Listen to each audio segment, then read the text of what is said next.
Now, hello students. Today we all are also going to start our 1.3. Hope is the thing with feathers. Hope is the thing with feathers by Emily Dickinson. This is a fine and interesting poem to our syllabus. This is a very small poem. There are a small 3 stanzas in this poem. Hope is the thing with feathers. आशा ही पंख असलेली बाब आहे, किंवा याला आपण आशेचं हे चिमुकले फुलपाखरू किंवा पाखरू, आशेचं हे चिमुकले पाखरू असंही म्हणू शकतो. Hope is the thing with feathers. This is a poem which is also written by the famous American poetess Emily Dickinson. The title of the poem and the first line of the poem are the same. If we see the title and if we see the first line of the poem are also the same. Here at the very beginning itself, the poetess refers to hope as a bird. इथं hope म्हणजे जे काय आपण ज्याला आशा म्हणतो, त्याला जी काय कवितेमध्ये चिमुकल्या पाखराची जी काय तर उपमा दिलेली आहे. The poetess refers to hope as a bird. The central idea of the poem is the role played by hope in our life. आणि ह्या उमेद रूपी जो काही पक्षी आहे, हा आपल्या जीवनामध्ये सुद्धा असतो असं इथं कवयित्रीला सांगायचं आहे. According to the poetess, hope the little bird that nest in our soul.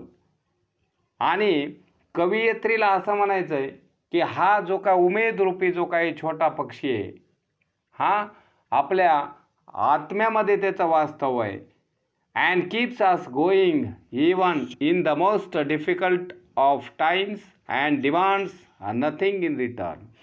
आणि आपल्याला जो काही डिफिकल्ट टाईम आहे, जी काही वाईट परिस्थिती आहे, त्या वाईट परिस्थितीमध्ये सुद्धा तो उमेदरूपी जो काही आशारूपी जो काही पक्षी आहे, तो आपल्या हृदयामध्ये राहतो आणि रिटर्न परत आपल्याला त्याला आपल्याकडून कशाही प्रकारची अपेक्षा नाही, हे इथं त्यांनी आपल्याला समजून सांगितलेलं आहे.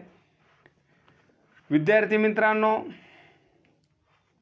आता आपण कविता पाहू. Actually the poem is also very interesting. The title of the poem is also hope is the thing with feathers. The name of the poet is also the poetess Emily Dickinson. If we see the central idea of the poem, the central idea of the poem is the role played by hope in our life. And according to the poetess, hope means the little bird that nests in our soul, keeps us going even in the most difficult of times and demands nothing in return. पहा, जर समजा तुम्हाला विचारलं की Y I like the poem, तर तुम्ही उत्तर देऊ शकता I like the poem for its positive message or the simple language which is also used poetess in this poem. According to the poet or according to the poetess, hope is not easily defeated. It sustains us. A hope also encourages us to move forward. This message I think is a very important for a young person. Now students, a hope is the thing with feathers. म्हणजे आशा ही जी काय तर पंख असलेली बाब आहे. म्हणजे आशेला पंख असतात. हे जे काय उमेद रूपी जो काय पक्षी आहे. Hope is the thing with feathers. आशेला पंख असतात. That perches in the soul. That perches in the soul and sings the tune without the words and never stops at all. In the beginning stanza, the poetess tells to us, hope is a feathered being, such as like a bird, and that sighs in our soul. The tune it sings is also very delicious and without words. It is a feeling more than a worldly thoughts, and its a singing never stops. म्हणजे या कवितेच्या पहिल्या स्टांजामध्ये कवयित्रीने प्रत्येकाच्या मनातल्या आशेच्या भावनेला एका चिमुकल्या पाखराची जी काय तर अनोखी उपमा दिलेली आहे. आणि कवयित्री म्हणतात की आशेला पंख असतात आणि ती जणू एखाद्या पाखराप्रमाणे प्रत्येकाच्या मनात घरट्यात राहत असते. आणि हे आशेचे उमेदरूपी पाखरू जे काही ट्यून आहे, कायमचे जे काय गाणे आहेत हे गुणगुणत असते. आणि त्या गाण्याला शब्दही नसतात, तर फक्त मधुर सूर असतात. नाव and a sweetest in the gale is heard, and sure must be the storm that could abash the little bird that kept so many warm. आणि हे जे काय उमेद रूपी जे काही पक्षी आहे तो सारखं गुणगुणत असतो आणि त्याचं जे काही गाणं आहे हे गाणं कधीही संपत नसतं आणि ते सतत मनाला जे काय तर आवड निर्माण करत असतं. अशी ही जी काय हवीशी जी काय भावना आहे ती कवीनं शब्दामध्ये व्यक्त केलेली आहे. आणि आता ह्या सेकंड स्टांजामध्ये अँड स्वीटेस्ट इन अ गेल. गेल स्वीटेस्ट इन अ गेल इज ऑल्सो हर्ड. आणि हे जे काय गेल म्हणजे इथं व्हेरी स्ट्रॉंग विंड किंवा वादळ असं म्हणतो त्याला. कोणतेही भयंकर वादळ जरी आलं जीवनामध्ये, कोणतंही भयंकर जे काय वादळ आलं तरी हे आशेचं जे काय पाखरू आहे हे त्याची जे काय गुणगुण आहे, त्याचे जे काय सुमधुर ट्यून आहे हे कधीही बंद करत नाही. त्याचे जे काही गाणे आहेत ते कधीही चालूच असते. अँड सुअर मस्ट बी द स्टॉर्म. सुअर मस्ट बी द स्टॉर्म. आणि कितीही जरी समजा संकट आले किंवा कसल्याही प्रकारचे जे काय तर वादळ आलं तरी त्या वादळामध्ये गुणगान करण्याची जे काय गाण्याची जी काय क्षमता आहे ती त्या उमेदरूपी पक्षामध्ये असते. म्हणजेच आपल्यासुद्धा माणसाच्या मनातली जी काय आशेची भावना आहे त्याला कोणतेही संकट समयी आपल्याला जी काही दिलासा देते ती फक्त आपली होप देते, आशा देते. That could abash the little bird that kept a so many warm. Abash means make uneasy or make it a keep quiet, की बेचैन करणे. Now that could abash the little bird म्हणजे कोणत्याही संकट समयी त्याला धीर देण्याचं काम, ऊब देण्याचं जे काही काम आहे हे महाभयंकर वादळच अस्वस्थ त्याला करू शकेल. इतर कुणाच्याही त्याचं सुमधुर हे बंद होऊ शकत नाही. आणि सर्वाच्या जे काय मनाला कायम उभारी देणारी ही जी काही आशा मिटवणं कदाचित एखाद्या भयंकर संकटालाच शक्य होऊ शकेल, असं कवयित्री इमिली डिकिन्सन इथं आपल्याला सांगतायत. I have heard it in the chillest land.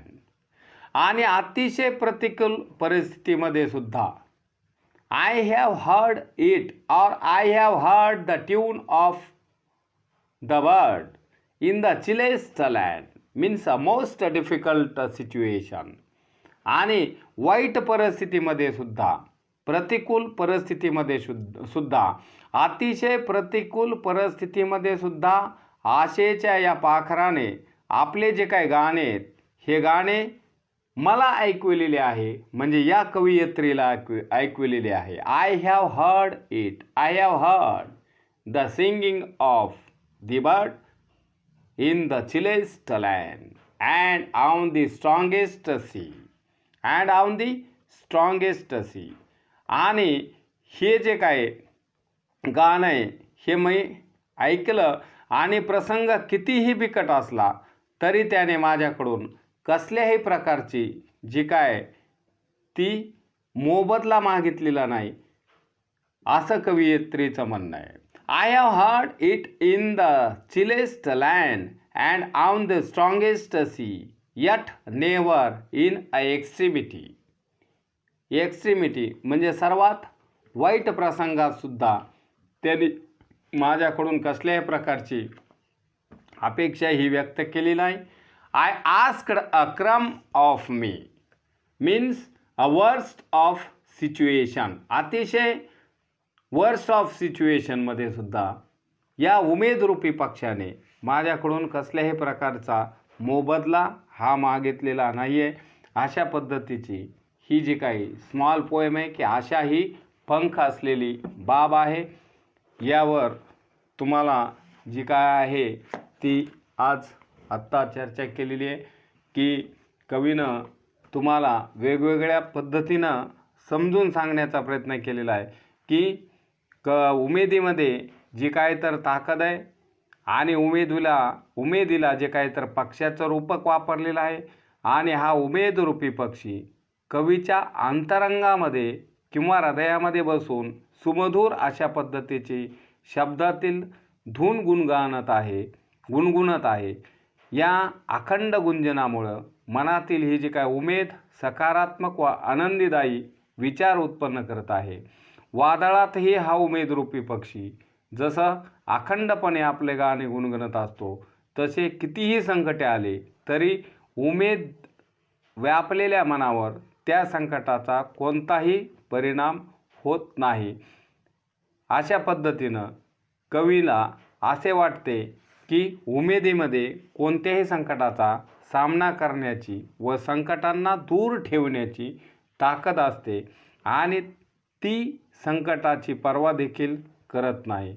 अशा पद्धतीनं ही जी काही स्मॉल जी पोएम आहे ती इथं तुम्हाला हे केलेली आहे. आता यानंतर ह्याचं जे काही इंग्लिश वर्कशॉप आहे, अत्यंत जे सोपे क्वेश्चन्स आहेत. मॅच द फॉलोइंग की होप तिथं मॅच द फॉलोइंगमध्ये ए कॉलम आणि बी कॉलम दिलेला आहे. फर्स्ट होप, गेल or storm, keep war, चिलेस land आणि क्रम. आणि इकडं बीमध्ये सुद्धा तुम्हाला जे काही तर पॉईंट्स दिलेले आहेत. तर आपण जर पाहिलं तर hope means the bird, gale or storm means a toughest time in life. Our third, keep warm means provide a comfort. Fourth is also the chillest land. Chillest land is also refers to a difficulties and problems. A crumb is also refers a very small bit. यानंतर use the proper form of the verb. Hope is the thing with feathers that purchase in the soul. That purchase in the soul म्हणजे that हे pronoun आहे, म्हणून इथं yes प्रत्यय लागलेला आहे. And sings the tune without words and never stops म्हणजे ही शी it. व जर एखादं एकवचनी नाम आलं तर यस प्रत्यय लावायचा आहे. आणि त्यानंतर शेवटी जे काय तर डिग्री फॉर्म्स वगैरे दिलेले आहेत की ज्याला आपण faster, fastest, higher, highest, greater, greatest, warmer, warmest, slower, slowest, brighter, brightest, colder, coldest ही सुद्धा माहिती दिलेली आहे. It is your responsibility to write down the poem and also complete the activities of the poem. Thank you.